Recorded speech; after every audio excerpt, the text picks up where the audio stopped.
বাংলাদেশের একমাত্র প্রবাল দ্বীপ সেন্ট মার্টিন। নীল জলরাশি আর শান্ত বালুকাময় সৈকতের কারণে বহুদিন ধরেই পর্যটকদের কাছে এটি এক পরম আকর্ষণ। কিন্তু এর নয়নাভিরাম সৌন্দর্যের জন্মরহস্য লুকিয়ে আছে এক গভীর ভূতাত্ত্বিক বিস্ময়ে।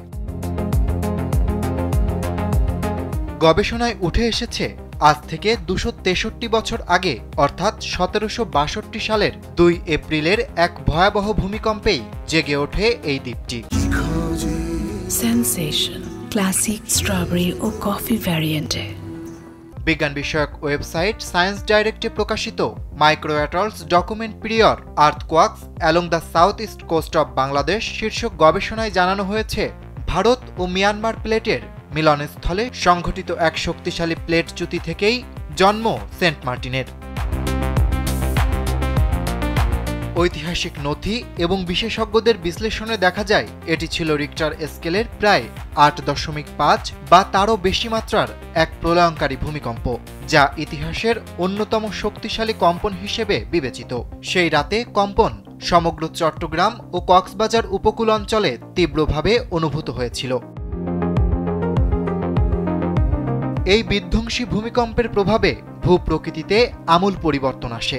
সমুদ্রের নিচে থাকা ভূপ্লেটগুলোর মধ্যে সৃষ্ট প্রচণ্ড চাপের ফলে বঙ্গোপসাগরের তলদেশের একটি বৃহৎ অংশ স্থায়ীভাবে উপরে উঠে আসে। বিজ্ঞানীরা এই ঘটনাকে ভূকম্পনজনিত সহ উত্থান বলে চিহ্নিত করেছেন। এই উত্থানের ফলেই সেন্ট মার্টিন এবং টেকনাফের একটি বিশাল উপকূলীয় অংশ, যা পূর্বে সমুদ্রের নিচে একটি ডুবোচর হিসেবে পরিচিত ছিল, তা সমুদ্রপৃষ্ঠের উপরে স্থায়ী ভূখণ্ড হিসেবে জেগে ওঠে। গবেষণায় প্রমাণিত সেই রাতে ওই অঞ্চলটি প্রায় 10 ফুট উঁচুতে উঠে আসে। এর সবচেয়ে স্পষ্ট প্রমাণ দ্বীপ জুড়ে দেখা পাওয়া মৃত প্রবালের স্তর। যেসব প্রবাল একসময় পানির নিচে ছিল, ভূকম্পনে হঠাৎ উপরে উঠে আসায় সেগুলো মারা যায়।